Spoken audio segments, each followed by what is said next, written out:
Assalamualaikum warahmatullahi wabarakatuh.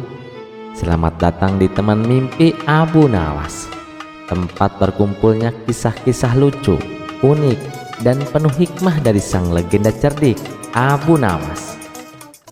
Pada suatu sore yang tenang, Abu Nawas sedang duduk di teras rumahnya, menikmati secangkir teh dan hembusan angin. Tiba-tiba datang seorang pengemis tua dengan pakaian lusuh dan wajah memelas. "Tuan Abu, aku lapar dan belum makan sejak kemarin. Maukah engkau memberiku sedikit bantuan?" kata si pengemis. Abu Nawas melihat wajahnya yang tulus, lalu tanpa ragu memberikan sekantong roti dan beberapa keping uang perak. "Terima kasih wahai Tuan Abu," kata si pengemis, lalu pergi dengan senyum lebar. Pagi berikutnya, Abu Nawas dikejutkan oleh suara gaduh di depan rumahnya. Ketika ia membuka pintu, belasan pengemis berdiri berbaris. Beberapa membawa tongkat, yang lain membawa karung, dan semuanya berkata serempak, "Kami dengar Abu Nawas sangat dermawan." Abu Nawas mengangkat alis. Di antara kerumunan itu, ia melihat pengemis tua yang kemarin berdiri di paling depan dengan bangga. "Maaf Tuan Abu, ini semua saudaraku dan teman-teman satu profesiku," katanya. Abu Nawas mengangguk tenang, kemudian berkata, "Baik, tunggulah sebentar, aku akan memberi kalian sesuatu." Ia masuk ke dalam rumah dan keluar membawa seutas tali tambang yang panjang. "Apa ini wahai Tuan Abu?" tanya mereka penasaran. Abu Nawas menjawab, "Ini adalah tali pengikat unta warisan kakekku. Jika kalian mampu menarik tali ini bersama-sama ke arah yang sama, maka kalian akan kutunjukkan jalan ke tempat di mana emas dan makanan melimpah." Mereka pun serentak menarik tali itu, namun satu menarik ke kanan, satu ke kiri, satu ke belakang, yang satunya malah duduk. Tali itu kusut dan tidak bergerak sedikit pun. Abu Nawas tertawa kecil dan berkata, "Nah, begitulah manusia. Kalau hanya datang karena dengar ada kemurahan, tapi tak mau usaha, tak mau satu arah, dan hanya ingin hasil cepat. Kalian bukan butuh bantuan, tapi kalian butuh kesadaran." Mendengar itu, pengemis-pengemis tersebut saling pandang. Mereka malu. Akhirnya Abu Nawas tetap memberi mereka sepotong roti dan berkata, "Mulailah dengan usaha sendiri. Jika sudah mencoba dan gagal, barulah datang padaku lagi, tapi bukan dalam rombongan."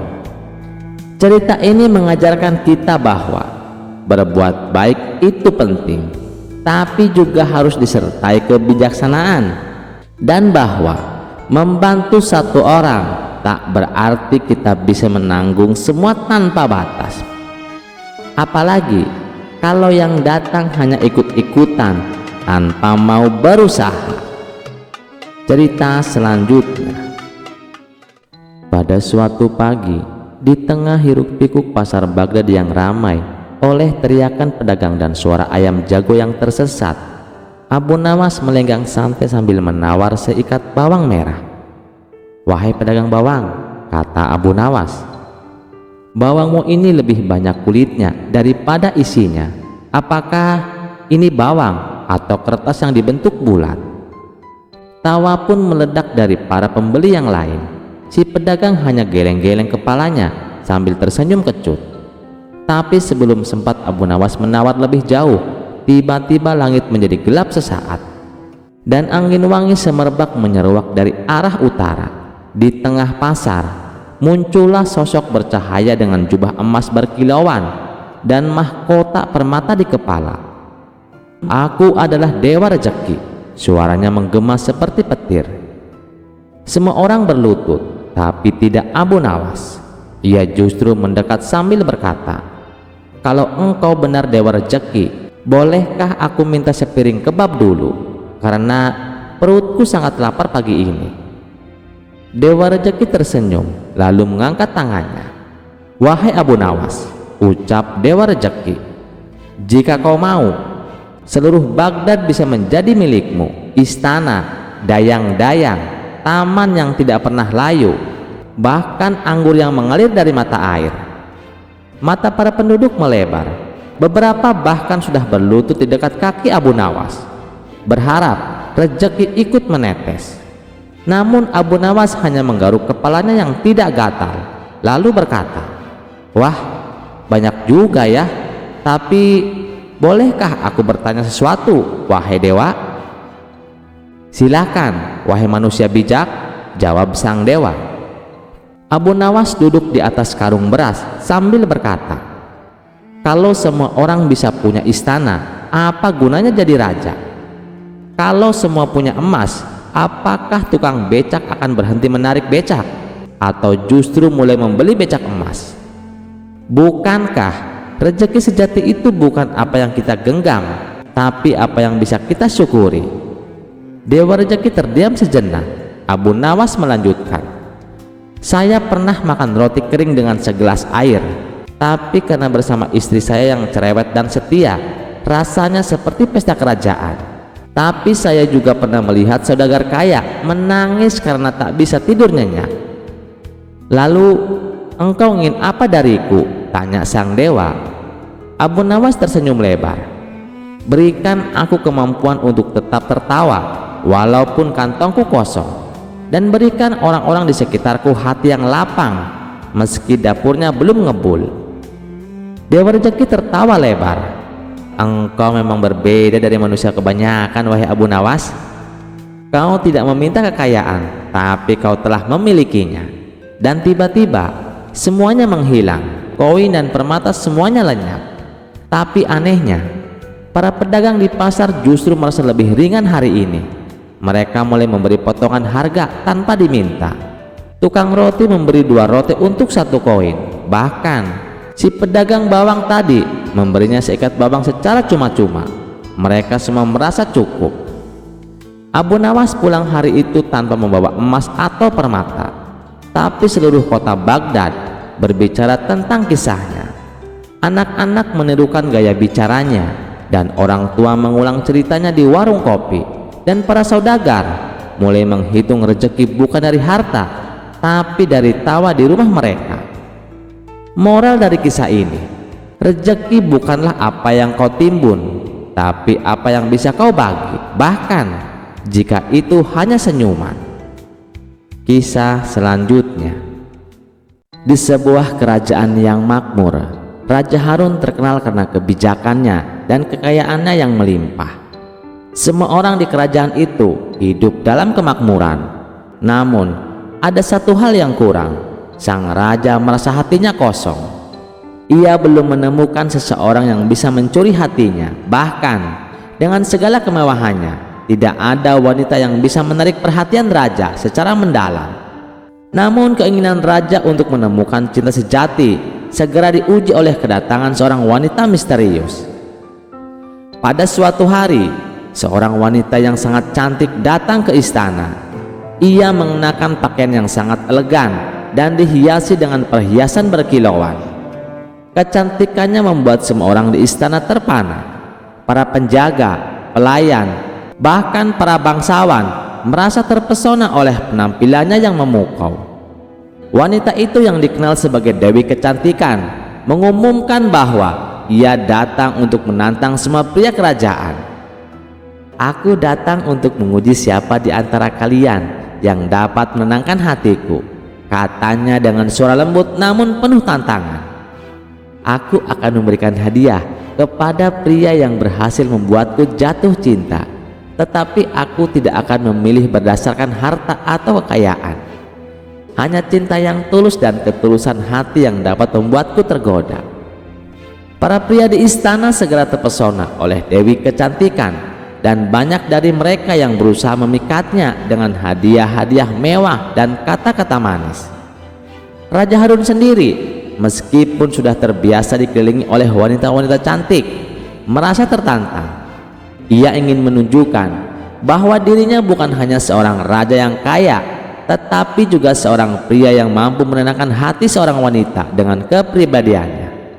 Namun, Abu Nawas, sang pemikir cerdik dan humoris yang selalu ada di sisi raja sebagai penasihat, melihat situasi ini dengan pandangan berbeda. Ia tahu bahwa tantangan ini lebih dari sekedar ujian kecantikan atau harta benda. Ini adalah ujian tantangan ketulusan, kecerdikan, dan bagaimana seseorang bisa menenangkan hati bukan dengan penampilan luar, tetapi dengan hati yang sejati. Abu Nawas merasa bahwa ia bisa mengalahkan semua pria di kerajaan yang berlomba-lomba mendapatkan perhatian Dewi Kecantikan, tetapi ia tidak ingin melakukannya dengan cara biasa. Dengan kecerdikan yang sudah terkenal, Abu Nawas memutuskan untuk menyamar. Ia mengenakan pakaian seorang pelayan rendah yang tidak mencolok dan menyusup ke dalam istana tanpa diketahui siapapun. Tujuannya jelas, ia ingin menunjukkan bahwa bukan kekayaan atau status yang bisa menenangkan hati Dewi Kecantikan, melainkan kecerdikan dan ketulusan hati yang sejati. Hari demi hari, Dewi Kecantikan menyaksikan para pria yang datang kepadanya dengan hadiah-hadiah indah dan pujian berlebihan. Namun, ia tetap merasa hampa. Semua usaha mereka hanya berfokus pada penampilan dan materialisme, dan tak ada yang berhasil menyentuh hatinya. Dewi Kecantikan merasa bosan, karena meskipun banyak pria yang datang dengan harapan tinggi, ia tidak merasa ada satupun yang benar-benar memahami dirinya. Suatu sore, saat Dewi Kecantikan duduk di taman istana menikmati udara segar, seorang pelayan tampak mendekatinya. Pelayan itu adalah Abu Nawas yang menyamar. Ia tidak membawa hadiah atau kata-kata manis, sebaliknya ia hanya membawa nampan berisi air untuk melayani Dewi Kecantikan. Dewi Kecantikan menatapnya dengan penuh rasa ingin tahu. "Kamu tidak membawa apa-apa selain air?" tanyanya dengan sedikit sinis. Merasa heran dengan sikap pelayan ini yang tampak berbeda dari para pria lainnya, Abu Nawas dengan senyum penuh makna menjawab, "Air ini adalah hal terpenting yang bisa saya bawa. Tanpa air, kita semua akan mati kehausan.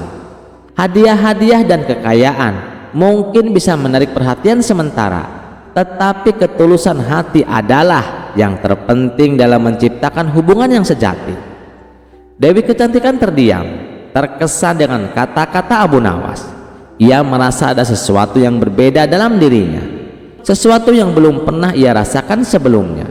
Meskipun pelayan itu hanya membawa air, ia merasa dihargai lebih dari sekedar penampilan atau kekayaan.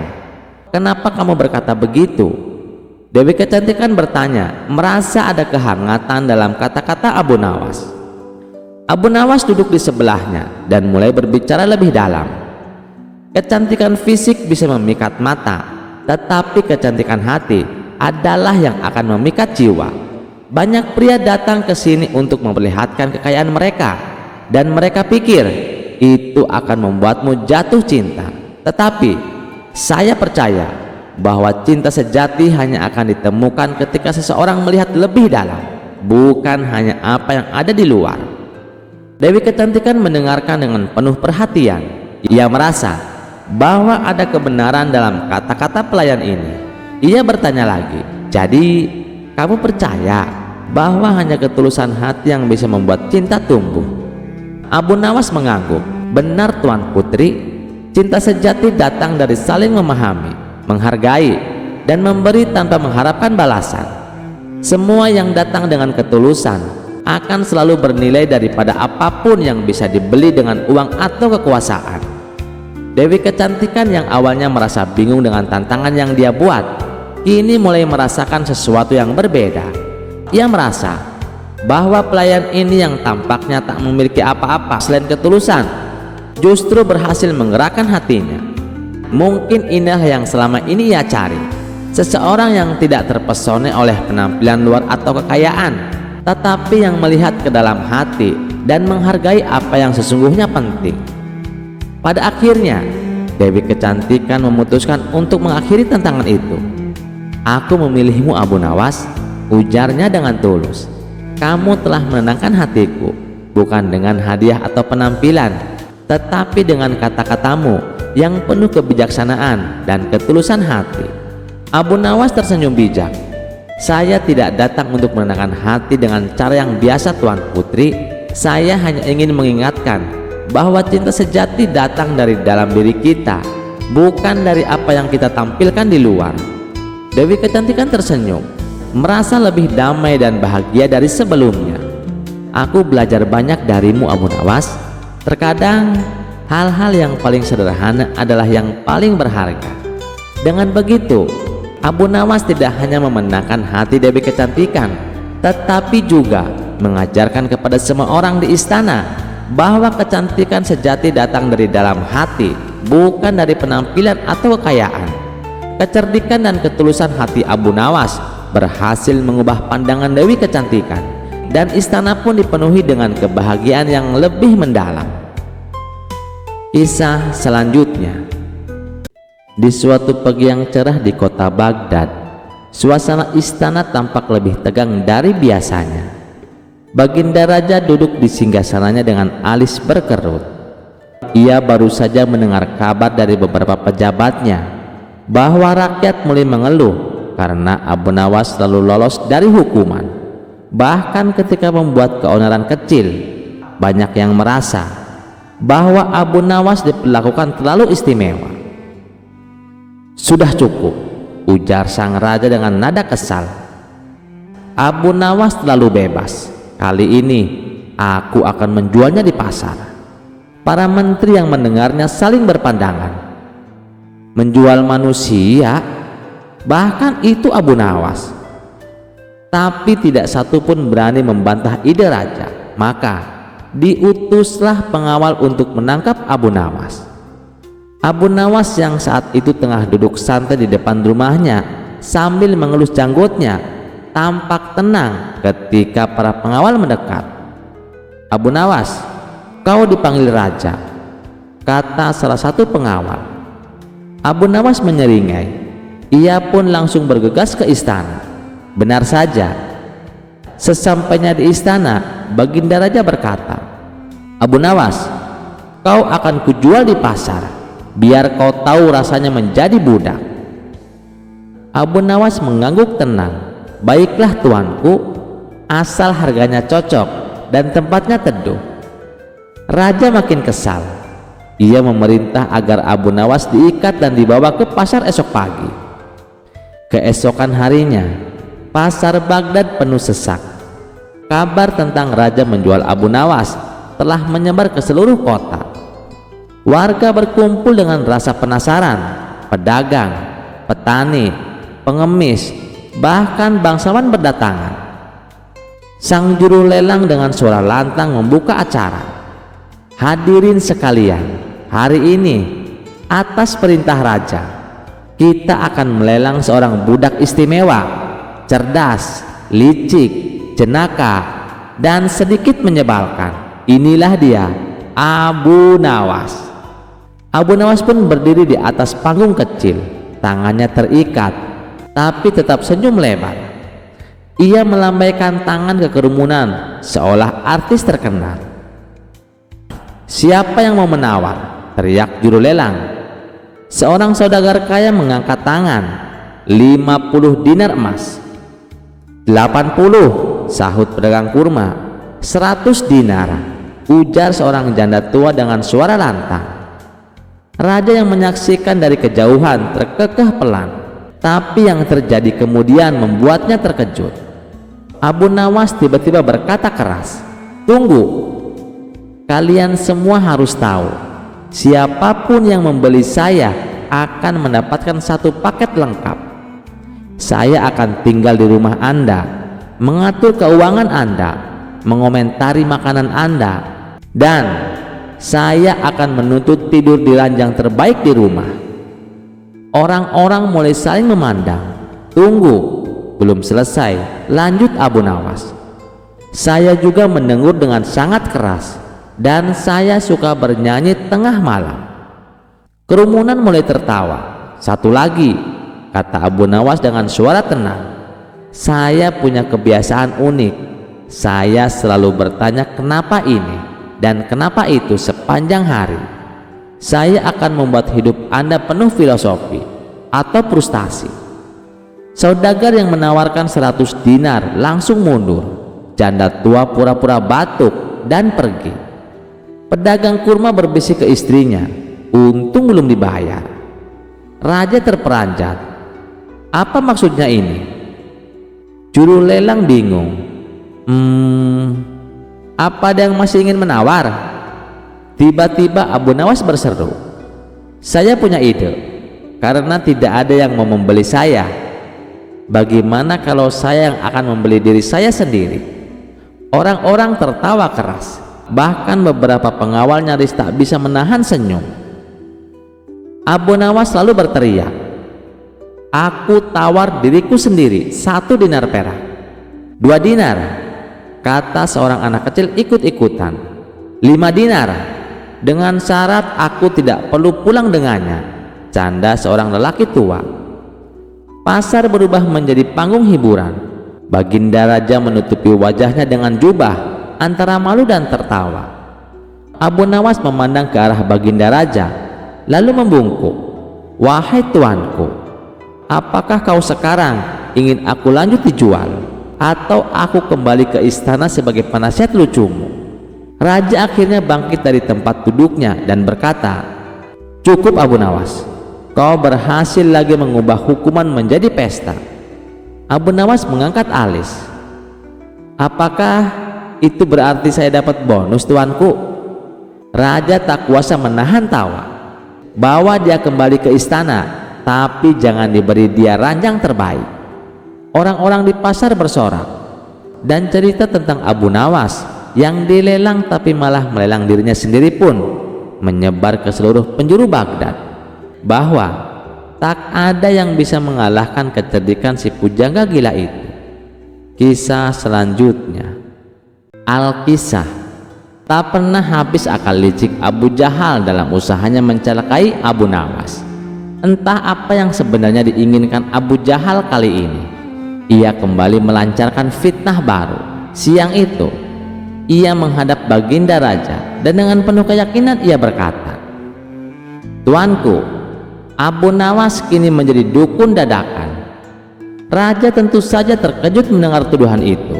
Namun belum cukup sampai di situ. Sepulang dari istana, Abu Jahal terus menyebarkan kabar tersebut kemana-mana.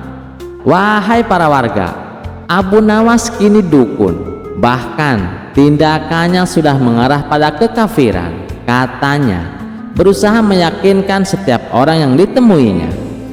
Fitnah itu pun menyebar cepat, terutama di kalangan orang-orang yang memang sejak lama tidak menyukai Abu Nawas. Dengan penuh kemarahan, mereka mendatangi rumah Abu Nawas. Awalnya, Abu Nawas terkejut mendengar dirinya disebut-sebut sebagai dukun. Namun, seperti biasa, ia segera menemukan akal. Apa yang kalian inginkan dariku? Tanya Abu Nawas tenang. Orang-orang itu pun menyebutkan permintaan mereka. Ada yang ingin sakti, kebal senjata, tampan, kaya raya, bahkan bisa terbang. Ah, kalian datang terlambat, kata Abu Nawas pura-pura serius. Aku memang sudah memberikan beberapa jimat pada orang lain, tapi menurut arwah nenek moyang yang merasukiku, jimat-jimat itu hanya bisa dibagikan pada malam hari. Ia melanjutkan, datanglah tengah malam dan aku akan memberikannya. Orang-orang itu pun gembira bukan main. Tepat tengah malam, mereka berdatangan berbondong-bondong. Di ruang tamu, Abu Nawas duduk bersila layaknya seorang dukun. Satu persatu mereka maju dan menerima jimat berupa batu kerikil hitam. Ini adalah batu dari arwah nenek moyangku, kata Abu Nawas penuh wibawa. Siapapun yang menyimpannya akan mendapatkan keberuntungan, kekayaan, ketampanan, kekebalan, dan segala yang kalian inginkan. Orang-orang itu pun mempercayainya. Lalu dengan suara lantang, Abu Nawas berkata, sebentar lagi akan muncul dukun lain yang katanya lebih hebat dari aku. Saat kalian bertemu dengannya, lemparkan batu itu ke arahnya dan ucapkan keinginan kalian, maka keinginan itu akan terkabul." Mendengar penjelasan itu, mereka pun menggenggam erat batu hitam di tangan masing-masing, siap mewujudkan impian mereka. Beberapa bahkan menyodorkan amplop berisi uang sebagai ucapan terima kasih, tapi Abu Nawas menolaknya dengan halus. Setelah semua orang pulang, Abu Nawas merenung. Ia yakin Abu Jahal lah biang dari fitnah ini. "Baiklah," katanya dalam hati, "siapa menggali lubang, dia sendiri yang akan jatuh ke dalamnya." Hari demi hari, nama Abu Nawas sebagai dukun sakti semakin terkenal. Banyak orang datang dan memberinya uang, tapi ia selalu menolaknya sambil berselorong. "Sekarang hamba lebih kaya dari baginda raja. Sekeranjang uang emas hamba terima setiap hari hanya karena jadi dukun." Berita itu pun sampai ke telinga Abu Jahal. Ia marah besar. "Kurang ajar, maksudku agar Abu Nawas dijauhi rakyat dan raja, kok malah jadi kaya raya?" Dengan hati yang penuh iri, Abu Jahal akhirnya memutuskan untuk meniru Abu Nawas. Ia menyuruh orang-orangnya menyebarkan kabar bahwa dirinya kini menjadi dukun hebat. Kabar itu pun sampai ke telinga orang-orang yang sebelumnya menerima batu jimat dari Abu Nawas. Ketika Abu Jahal keluar dengan pakaian ala dukun dan berdiri di halaman rumah, orang-orang itu sudah siap. Mereka berbondong-bondong datang, lalu secara serempak mengeluarkan batu kerikil hitam dan melemparkannya ke arah Abu Jahal sambil berteriak, "Aku ingin kaya, aku ingin kebal, aku ingin gagah dan tampan." Abu Jahal panik bukan main. Iya, sahutnya sambil berusaha menghindari lemparan batu. Ia lari terbirit-birit masuk ke dalam rumah. Sementara orang-orang terus melempari rumahnya sambil bersorak-sorai. Setelah puas, mereka pulang dengan wajah gembira. Tinggallah Abu Jahal yang bingung dan heran, mengapa bisa dirinya malah dilempari. Dari kejauhan, Abu Nawas hanya tersenyum.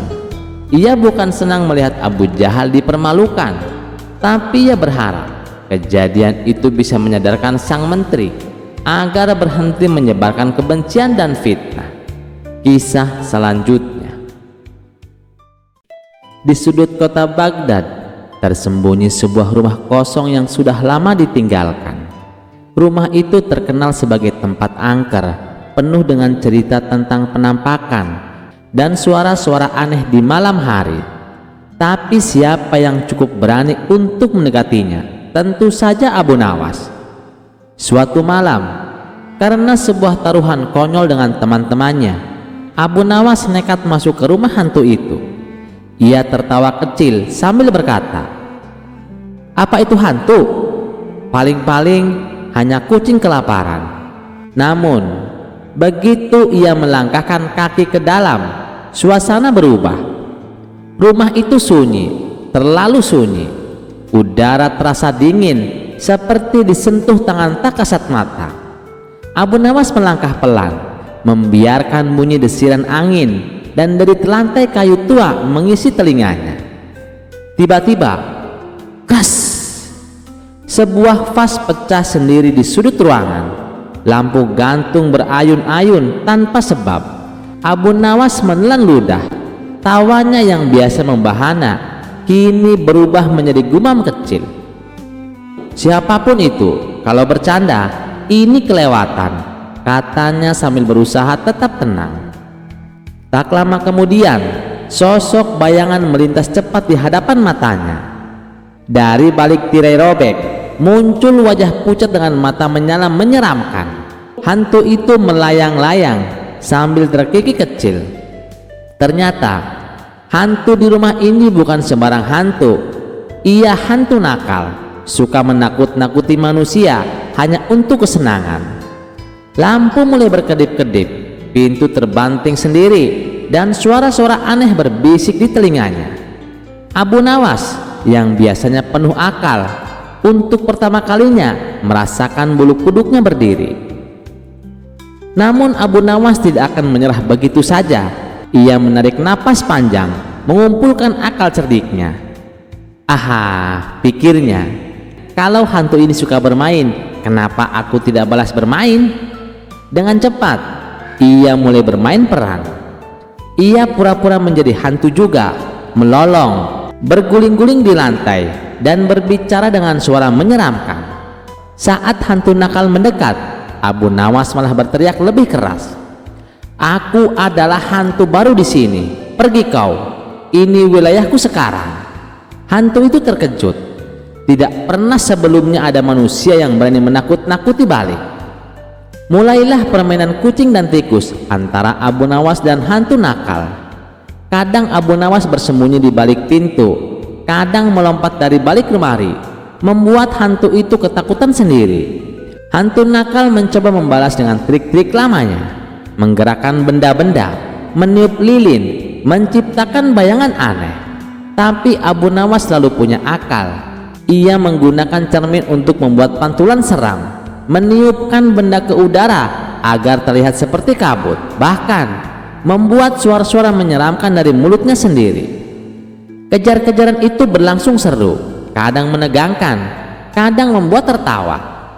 Akhirnya, karena kelelahan dan kebingungan, hantu nakal pun menyerah. Dengan suara gemetar ia berkata, baiklah manusia aneh, kamu menang, pergilah dan jangan kembali lagi. Abu Nawas pun keluar dari rumah itu sambil tertawa lebar, meninggalkan hantu yang masih berbidik ketakutan di dalam. Malam itu, cerita tentang keberanian dan kejerikan Abu Nawas menyebar ke seluruh Baghdad. Tidak hanya manusia, bahkan hantu pun akhirnya menyerah di hadapan akal cerdas Abu Nawas. Karena di dunia ini rupanya bukan hanya manusia yang bisa dikerjain, hantu pun juga bisa. Kisah selanjutnya. Suatu hari nasib buruk menimpa Abu Nawas. Rumah tua yang selama ini ia tinggali roboh akibat hujan deras dan angin kencang. Abu Nawas kehilangan tempat tinggalnya. Seluruh harta bendanya pun lenyap tanpa sisa. Ia butuh rumah baru dan ia tahu tidak ada orang lain yang cukup kaya untuk membantunya selain Baginda Raja. Sayangnya, meminta bantuan secara langsung bukanlah pilihan yang memungkinkan. Ia tahu Baginda Raja memang murah hati, namun ia juga dikenal sebagai sosok yang sangat bangga diri, sombong, dan percaya takdir serta ramalan. Maka Abu Nawas pun mulai menyusun rencana liciknya. Malam itu Abu Nawas duduk termenung di bawah langit penuh bintang. Ia berpikir, lalu tersenyum penuh arti. Aha, kalau Baginda Raja suka ramalan, kenapa tidak kubuat ramalan khusus untuknya? Ia segera mengarang sebuah kisah mimpi mistis penuh simbol, pesan langit, dan tentu saja rumah mewah. Keesokan harinya, dengan jubah compang-camping tapi gaya berjalan bak bangsawan, Abu Nawas masuk ke istana. Ia berpura terengah-engah, seakan baru terbangun dari mimpi panjang yang mengguncang hidupnya. Wahai Baginda Raja, kata Abu Nawas dengan suara berat dan penuh drama, aku datang membawa kabar dari langit. Sultan yang tengah bersantai mendongkak penasaran. Apa maksudmu Abu Nawas? Abu Nawas melanjutkan, maaf Baginda, semalam aku bermimpi didatangi 7 malaikat dan 1 jin penjaga takdir. Mereka berkata bahwa keberlangsungan kerajaanmu bergantung pada sebuah rumah megah yang dibangun sesuai kemuliaan namamu.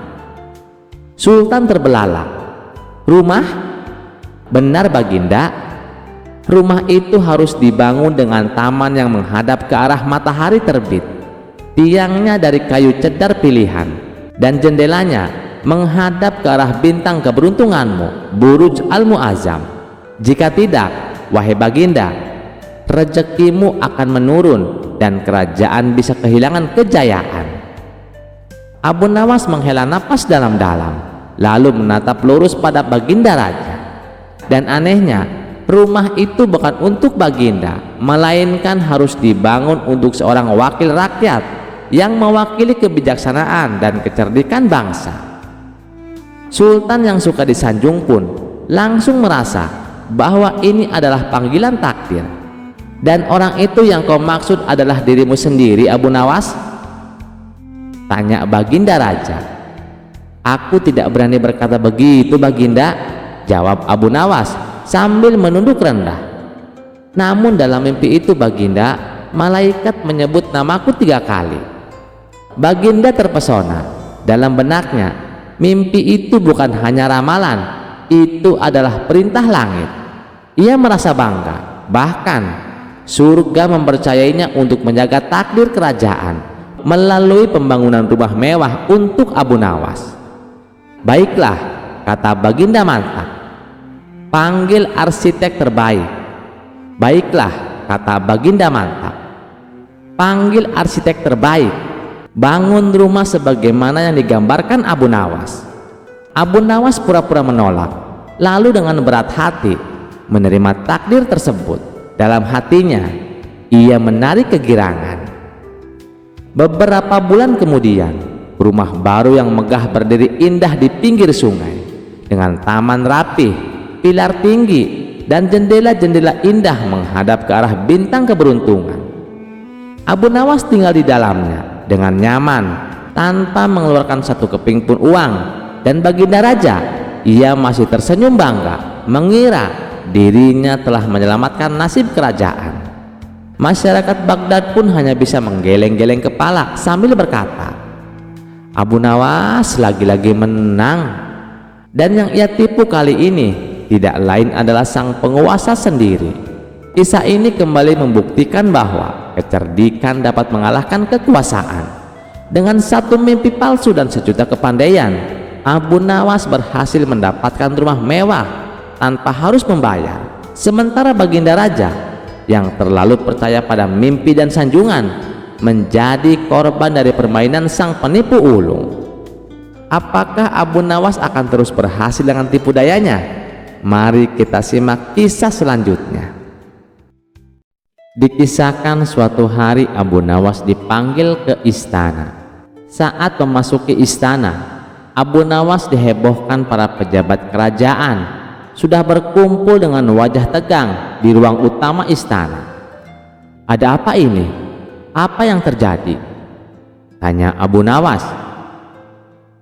Salah satu penasehat mendekat dan berbisik, Abu Nawas, ini darurat. Baginda Raja sekarat.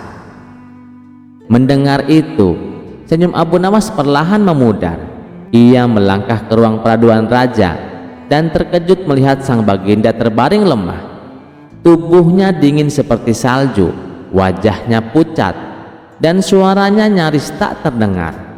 Hanya matanya yang terbuka menatap kosong ke langit-langit. Tabib, penyihir istana, dan para ulama sudah mencoba segalanya, tapi hasilnya nihil. Timpal penasehat yang lain. Apa penyebabnya? Tanya Abu Nawas serius. Salah satu tabib menjawab pelan. Sebuah kutukan kuno dilemparkan oleh seorang dukun sakti yang tersinggung oleh raja dalam debat terbuka. Ia menyimpan dendam dan mengutuk Baginda secara halus tapi mematikan.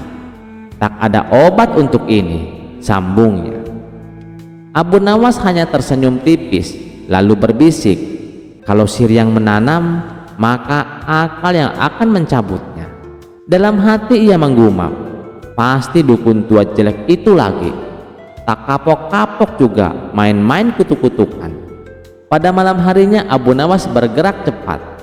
Ia mengenakan jubah hitam lusuh, menyamar sebagai utusan istana. Dengan tongkat kayu tua dan langkah mengendap-endap, ia menuju hutan angker tempat sang dukun tinggal, di sebuah gubuk reot yang diselimuti kabut, yang dimana burung hantu pun ogah singgah. Ketibanya di sana, ia mengetuk pintu dengan pelan. Tok, tok, tok. Pintu terbuka dan keluarlah sang dukun. Rambut acak-acakan, mata menyala merah, dan mulutnya komat kamit membaca mantra. Apa kau datang untuk memohon belas kasihan?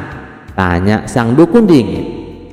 Abu Nawas membungkuk rendah, Dengan suara pelan tapi meyakinkan, ia berkata, "Bukan Dukung Agung, justru aku membawa kabar baik.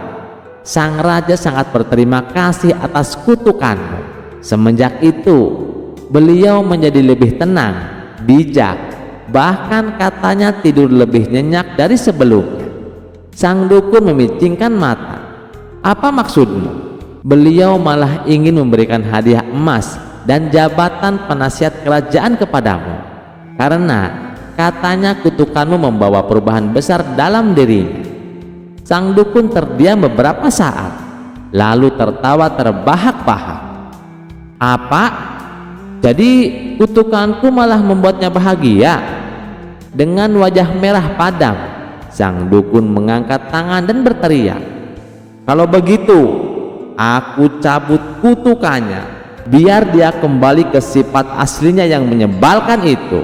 Lihat apakah dia masih bisa tenang." Begitu mendengar itu, Abu Nawas buru-buru pamit dengan pura-pura panik, lalu melesat pulang ke istana. Dalam hati ia menyengir puas. "Terima kasih dukun, kau terlalu mudah dipancing." Keesokan harinya, raja bangun dari tidurnya.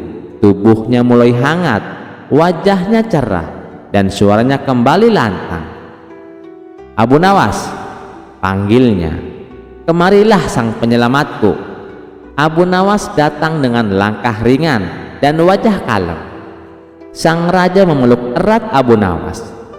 "Bukan sihir, tapi akalmu yang menyelamatkanku," katanya. Abu Nawas hanya tersenyum dan berkata, "Kadang yang kita butuhkan bukan pedang atau mantra, tapi satu kalimat yang tepat di waktu yang tepat." Kisah selanjutnya dikisahkan, Baginda Raja baru saja melantik hakim istana yang baru. Hakim tersebut terkenal jujur dan juga baik hati. Yang paling disukai Baginda dari hakim baru ini, ia gemar berburu di hutan seperti dirinya. Suatu hari di sela-sela waktu santai Baginda Raja, ia memanggil hakim baru tersebut untuk menghadapnya. "Bagaimana pekerjaanmu? Apakah ada kasus yang sulit diselesaikan?" tanya Baginda Raja. "Alhamdulillah Paduka, semua pekerjaan masih bisa saya atasi," jawab hakim istana. "Bagus, awas jangan main-main dengan jabatanmu. Kalau kamu sampai ketahuan menerima sogokan, saya bukan hanya akan memecatmu, tapi juga akan memenjarakanmu," ancam Baginda Raja. "Jangan khawatir Paduka, saya ini bukan tipe orang yang suka disogok. Malah saya justru membenci perbuatan itu. Saya ini kan sudah kaya Paduka, buat apa menerima sogokan? Bukankah Paduka tahu sendiri, gaji saya sebagai hakim sepenuhnya saya sumbangkan untuk fakir miskin," ujar hakim istana. "Baguslah, saya percaya padamu. Oh ya, saya dengar katanya kamu gemar berburu di hutan. Bagaimana kalau besok kita berburu bersama-sama?" ajak Baginda Raja. "Dengan senang hati wahai Paduka yang mulia, saya terima ajakan Paduka," balas hakim istana. "Baiklah, besok kita berangkat, tapi saya akan mengajak Abu Nawas," timpal Baginda Raja. Abu Nawas yang saat itu sedang cekcok dengan istrinya langsung menerima ajakan Baginda Raja. Dengan begitu, ia bisa menghindari omelan sang istri. Singkat cerita, Abu Nawas, hakim istana, dan Baginda Raja pergi meninggalkan istana. Ketiganya memulai perjalanan menuju hutan. "Abu Nawas, apa kamu punya saran? Hutan yang mana yang akan kita tuju?" tanya Baginda Raja. "Ada Paduka, hutan di seberang lautan. Di sana banyak hewan kijang, tapi hutan tersebut terkenal angker," jawab Abu Nawas. "Sama setan saja masa takut? Ayo kita ke sana," balas Baginda Raja. Ketiganya lalu menuju hutan yang terkenal angker. Saat akan memasuki hutan tersebut, Abu Nawas mulai merasakan aura mistis. "Paduka, apa Paduka yakin akan masuk ke dalamnya?" tanya Abu Nawas. Tenang saja Abu Nawas, saya dan hakim istana sudah pengalaman keluar masuk ke dalam hutan, jawab Baginda Raja.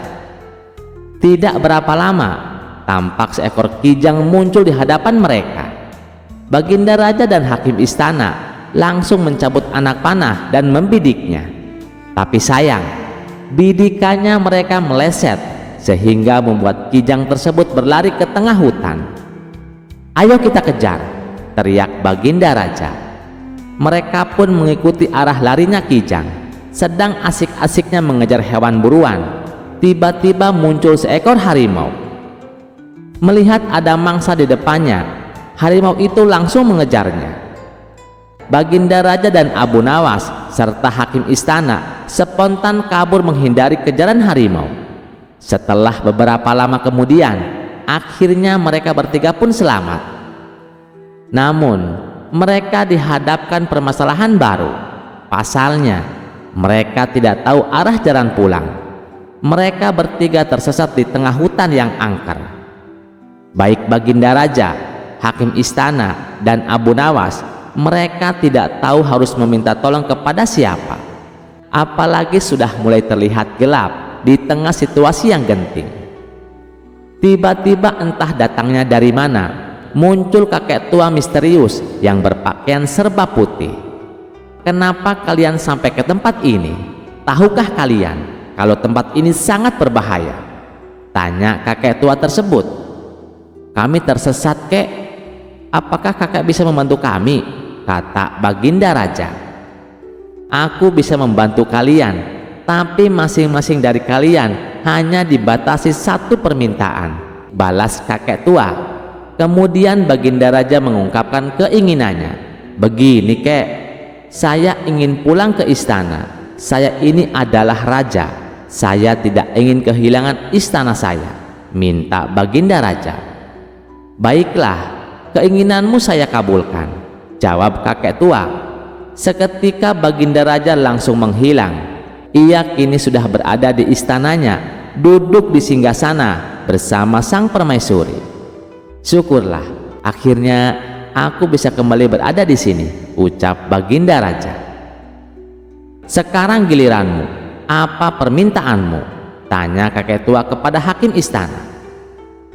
Saya ini hakim istana, kek. Saya adalah hakim yang kaya raya. Saya ingin pulang ke rumah saya yang sangat megah. Saya tak mau kehilangan harta kekayaanku.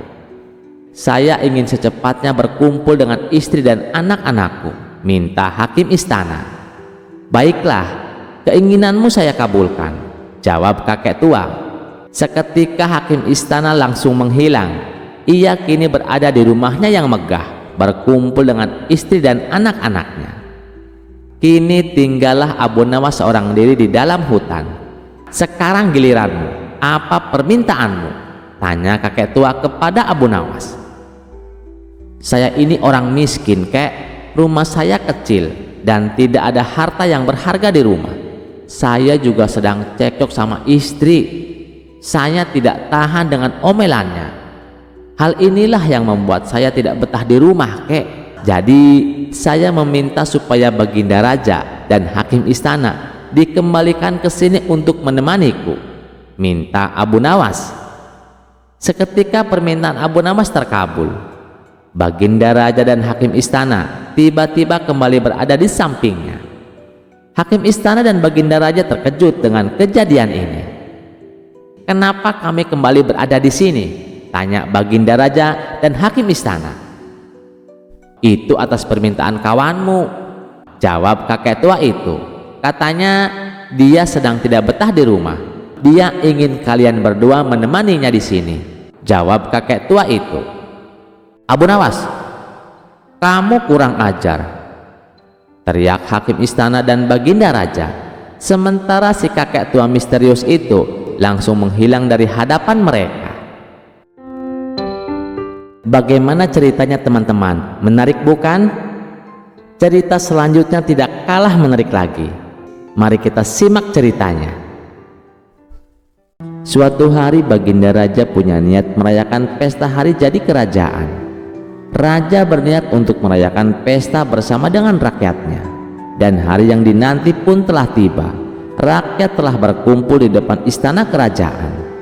Setelah beberapa saat rakyat menunggu, akhirnya sang raja menyampaikan pidatonya. "Wahai rakyatku, dengarkanlah. Hari yang penuh bahagia ini, aku akan memberikan hadiah kepada fakir miskin. Bukan hanya itu saja, aku juga akan memberikan pengampunan bagi para tahanan, yaitu berupa keringanan hukuman. Bagi mereka yang telah menjalani hukuman penjara, akan mendapatkan potongan masa tahanan setengah dari sisa hukuman yang akan dijalani." Mendengar itu, rakyat sangat gembira dan bersuka cita, diiringi riuhnya tepuk tangan. Terlihat jelas gelak tawa dan wajah ceria rakyatnya saat mereka menyantap makanan dan minuman yang telah disiapkan untuk acara pesta tersebut. Beberapa saat kemudian, acara dilanjutkan dengan pemberian hadiah yang dilaksanakan oleh para pegawai kerajaan. Hadiah bingkisan sembako diberikan kepada fakir miskin. Setelah semua fakir miskin mendapatkan bagiannya, kemudian Baginda Raja memanggil para tahanan satu persatu. Giliran pertama jatuh kepada seorang tahanan yang bernama Sofyan. Maka raja mengajukan pertanyaan, "Siapa namamu?" tanya sang raja. "Nama hamba Sofyan Paduka yang mulia," jawab tahanan tersebut.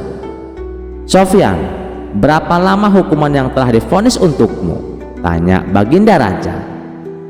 "Hamba divonis selama 2 tahun penjara Paduka yang mulia," jawab Sofyan. "Berapa lama kamu sudah melewati hukuman itu?" tanya raja kembali. "Hari ini terhitung 1 tahun Baginda yang mulia," jawab Sofyan. "Wahai Sofyan, ketahuilah, karena hari ini adalah hari bahagia untuk semua rakyat Baghdad, maka sisa hukumanmu yang tinggal setahun aku potong setengahnya. Jadi kamu hanya akan menjalani 6 bulan penjara," ujar Baginda Raja. "Terima kasih Paduka yang mulia," jawab Sofyan dengan penuh gembira. Selanjutnya tahanan kedua dipanggil menghadap Baginda Raja.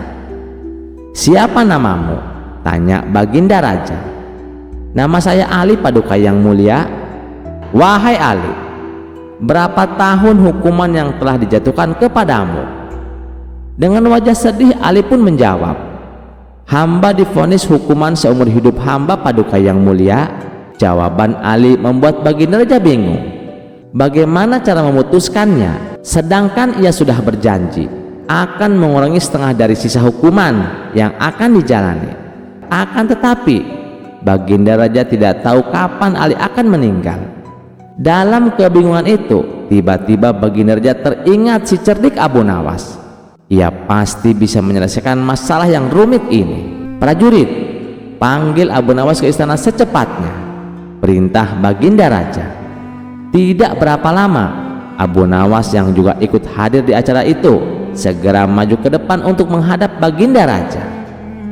"Wahai Abu Nawas, aku sebagai raja kalian harus bertindak adil terhadap keputusanku. Aku harus memberi keringanan hukuman kepada Ali. Namun, bagaimana aku tahu sisa umur Ali sekarang? Beri aku nasihat terbaikmu. Bagaimana cara mengampuni Ali terkait sisa masa tahanannya?" pinta sang raja. Sejenak Abu Nawas terdiam. Ia pun juga merasa bingung, sebab tidak ada seorang pun yang bisa tahu kematian orang lain. Jangankan kematian orang lain, kematiannya sendiri pun tidak akan bisa tahu, karena itu sudah menjadi rahasia Allah. Kemudian Abu Nawas memejamkan matanya. Setelah lama berpikir, tiba-tiba keluar ide cemerlang dari otak seorang Abu Nawas. "Saya tahu caranya Baginda yang mulia, itu mudah saja." Seketika Baginda Raja langsung kegirangan. "Apa itu caranya? Cepat katakan," desak Baginda Raja. "Paduka tahu kan cara berpuasa Nabi Daud?" tanya Abu Nawas. "Iya, saya tahu. Sehari berpuasa, sehari tidak. Sekarang puasa, besoknya tidak. Besoknya puasa lagi, lalu besoknya lagi tidak puasa, dan seterusnya." "Tapi apa hubungannya dengan solusi masalah ini?" tanya Baginda heran. Abu Nawas lalu menjelaskan, Justru itu solusi yang tepat untuk Ali Baginda yang mulia. Sehari di penjara, sehari tidak, sekarang di penjara, besoknya tidak, dan begitu seterusnya. Hal ini berlaku sepanjang hidup Ali. Baginda Raja pun tertegun dengan solusi yang Abu Nawas jelaskan. Kamu memang benar-benar cerdas Abu Nawas. Sebagai rasa terima kasihku, kamu akan saya kasih hadiah sekantong keping emas. Setelah acara pesta bubar, Abu Nawas pun pulang dengan membawa hadiah dari sang raja. Kisah selanjutnya. Sudah menjadi rahasia umum bahwa Abu Nawas sering membuat Baginda Raja pusing 7 keliling, bukan karena kejahatannya, tetapi karena kecerdikannya yang tak ada tandingan. Berkali-kali berbuat salah, berkali-kali pula dia lolos dari hukuman, tapi kali ini tampaknya nasib berkata lain. Suatu malam, para prajurit menangkap Abu Nawas sedang minum arak di belakang taman kerajaan. Tentu saja ia langsung digelandang ke hadapan Baginda Raja.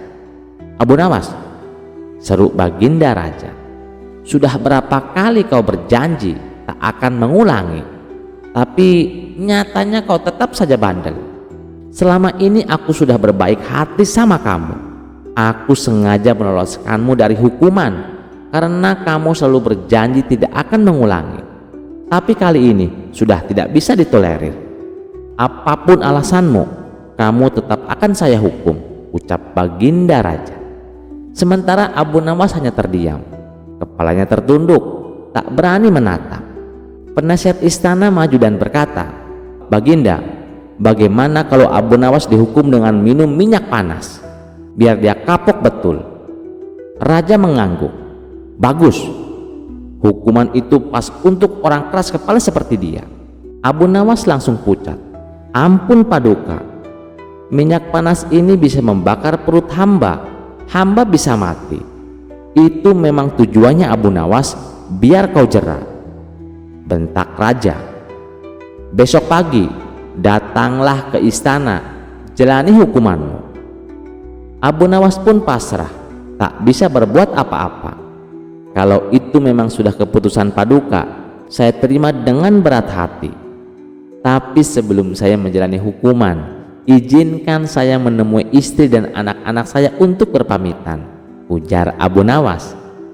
Sejenak Baginda Raja terdiam. Ia heran dengan kata-kata Abu Nawas berpamitan.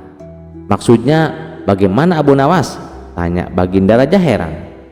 Begini Paduka, apabila minyak mendidih masuk ke dalam perut, bukan hanya lidah dan bibir saja yang akan melepuh, tapi semua organ tubuh di dalamnya juga ikut melepuh. Tidak menutup kemungkinan saya akan mati saat itu juga, jelas Abu Nawas. Sontak Baginda Raja terkejut. Ia tak menyadari akan hal itu. Kasihan juga Abu Nawas, tapi masa saya harus menarik kembali ucapan saya itu? Tidak mungkin. Nanti martabat saya sebagai raja akan jatuh, pikir Baginda Raja. Baiklah Abu Nawas, saya penuhi permintaanmu. Sekarang juga kamu pulang, tapi besok kamu harus sudah di sini, titah Baginda Raja. Abu Nawas pun pulang ke rumah dengan wajah murung. Di hadapan istri dan anak-anaknya, ia menceritakan semuanya. Tangisan pecah, istrinya sampai bersimpuh sambil berkata, mengapa Baginda Raja setega itu? Minyak panas itu sama saja hukuman mati. Namun Abu Nawas hanya berkata lirih, sudahlah, jika ini memang sudah takdir, tolong ikhlaskan kepergianku. Tapi siapa sangka, malam itu saat semua tertidur dalam kesedihan, Abu Nawas tidak tidur. Ia menatap langit sambil memikirkan rencana. Tiba-tiba ia berkata, wahai istriku, apakah masih ada makanan? Aku lapar sekali. Iya, ada gorengan tadi, tapi minyaknya sudah aku simpan. Soalnya masih panas. Baru setengah jam lalu aku matikan apinya. Abu Nawas langsung menoleh. Masih panas, tapi nanti juga dingin. Wah, senyum licik pun muncul di wajahnya. Aku tahu apa yang harus aku lakukan. Tapi Abu Nawas sengaja tidak memberitahu istrinya sebab ia tidak ingin rencananya menjadi berantakan. Setelah menjelang pagi hari, Abu Nawas mengumpulkan para tetangganya. Ia memberitahu mereka bahwa dirinya hari itu akan dihukum mati, dan ia meminta agar para tetangganya ini ikut bersamanya ke istana. Berita mengejutkan itu tentu saja membuat mereka kaget. Mereka tak menyangka Baginda Raja setega itu kepada Abu Nawas. "Kamu kan dekat dengan Baginda Raja, kenapa kamu tidak meminta ampun darinya?" tanya mereka. "Biarlah, nasi sudah menjadi bubur. Lagian Baginda Raja juga tidak akan mencabut ucapannya," terang Abu Nawas. Maka berangkatlah Abu Nawas ke istana dengan didampingi keluarga dan para tetangga. Melihat kedatangan Abu Nawas bersama orang banyak, Baginda Raja pun bertanya, "Hai Abu Nawas, kenapa kau membawa orang banyak sekali? Apakah hendak melawanku?" "Maaf Paduka, mereka hanya ingin mengantar kepergianku. Barangkali ini adalah hari terakhirku." Raja hanya mengangguk. "Baiklah, siapkan minyak panasnya." Prajurit pun membawa bejana besar berisi minyak yang baru saja mendidih. Asapnya mengepul, aromanya menusuk hidung. "Minumlah Abu Nawas," perintah raja. Abu Nawas menangkupkan tangan. "Ampun Paduka, sebelum saya menjemput ajal, izinkan saya berpamitan satu persatu pada keluarga dan para tetangga saya." Raja melirik jam pasir. "Ya sudah, cepat." Abu Nawas lalu mulai drama. Ia memeluk istrinya dengan tangisan palsu, mencium anak-anaknya satu persatu, lalu pamit ke tetangga kiri kanan, depan belakang. Bahkan ia sempat memberikan wejangan singkat kepada keponakan tetangganya. Orang-orang yang hadir pun ikut bersedih. Tak terasa air mata Baginda Raja juga ikut menetes. Sebenarnya Baginda Raja tidak tega, tapi ia tak mungkin membatalkan hukuman. Sang istri begitu erat memeluk Abu Nawas, seakan-akan tidak ingin berpisah. Lalu Abu Nawas menghampiri satu persatu tetangganya. Ia menyampaikan permintaan maaf dan berpamitan karena banyak tetangga yang ikut hadir. Tentu saja memakan waktu yang cukup lama, hingga minyak yang tadinya panas mengepul kini sudah tak lagi berasap. Akhirnya Abu Nawas berdiri dan berkata, "Paduka, saya sudah siap." Dengan perlahan ia mengambil bejana dan menenggak minyak itu sampai habis. Semua menahan nafas, tapi anehnya Abu Nawas tidak apa-apa. Raja kaget. "Hei, bukankah itu minyak panas?" Abu Nawas tersenyum. "Benar Paduka, minyak ini tadinya panas, tapi karena saya terlalu sibuk berpamitan, kini sudah dingin. Paduka hanya memerintahkan saya untuk meminum minyak panas. Tidak disebutkan waktunya kapan harus diminum." Raja melongo lalu menepuk jidat. "Kau ini memang licik luar biasa." Akhirnya Abu Nawas pun bebas dari hukuman dan pulang bersama rombongan pengantar yang kini malah jadi konvoi kemenangan. Ia tertawa sambil berkata, "Ingat, bukan kekuatan yang menyelamatkan, tapi akal sehat dan sedikit drama." Pesan moral yang dapat kita ambil dari cerita ini, jangan berburu-buru marah dan jangan sepelekan orang cerdik. Kadang yang terlihat lemah justru bisa membalikkan keadaan hanya dengan akal dan waktu yang tepat. Terima kasih sudah mendengarkan cerita ini. Sampai jumpa di cerita selanjutnya. Jangan lupa like, share, dan subscribe channel Teman Mimpi. Wassalamualaikum warahmatullahi wabarakatuh.